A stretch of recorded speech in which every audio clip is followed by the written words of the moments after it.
भंडारा जिल्ह्यातील ग्रामपंचायत पिंटकेपार येथे छत्रपती शाहू महाराज यांची 150वी जयंती आयोजित करून वृक्षारोपण करण्यात आले।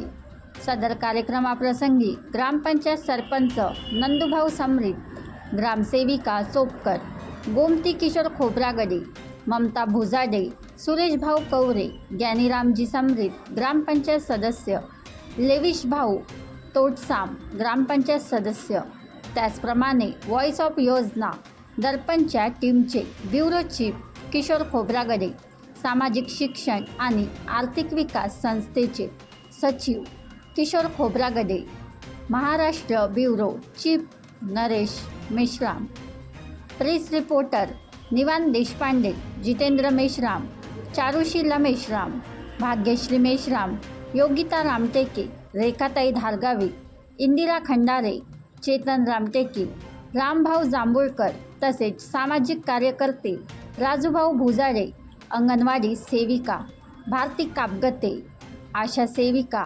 आम्रपाली वैद्य, अरविंद गजबे यांच्या सहकार्याने कार्यक्रम यशस्वीरित्या पूर्ण करून जयंतीच्या निमित्ताने गावामध्ये काही ठिकाणी वृक्षारोपण करण्यात आले। पिंटकेपार ग्रामपंचायत याचे प्रमुख नागरिक, प्रथम नागरिक आमचे सरपंच साहेब श्री नंदूभाऊ समरीत, त्याचप्रमाणे आमचे ग्रामसेविका मॅडम चोपकर मॅडम, त्याचप्रमाणे या मंचावर उपस्थित देशपांडे सर आणि उपस्थित आमच्या व्हॉइस ऑफ योजना दर्पणचे कार्यकर्ते, तसेच आमचे ग्रामवासी आणि संपूर्ण या ग्रामपंचायतचे मेंबर पार्टी आणि उपस्थित सर्व सदस्य यांचं मी मनपूर्वक स्वागत करतो।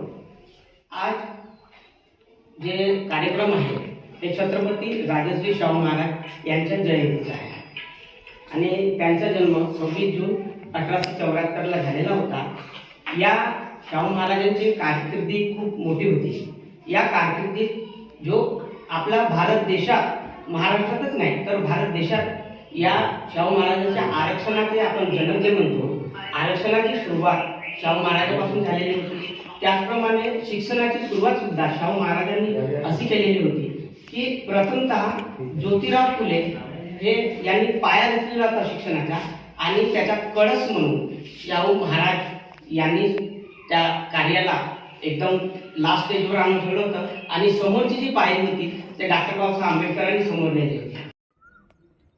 बनवा व्हिडिओ, पाठवा व्हिडिओ, आम्ही तुमच्या न्याय हक्कासाठी लढा देऊ। ताज्या बातम्या व घडामोडींसाठी पाहत राहा फक्त महाराष्ट्र लाईव्ह न्यूज। आजच आमच्या चॅनलला सबस्क्राईब करा, शेअर करा, कमेंट करा आणि हो, बेल आयकॉन दबायला विसरू नका। जय महाराष्ट्र।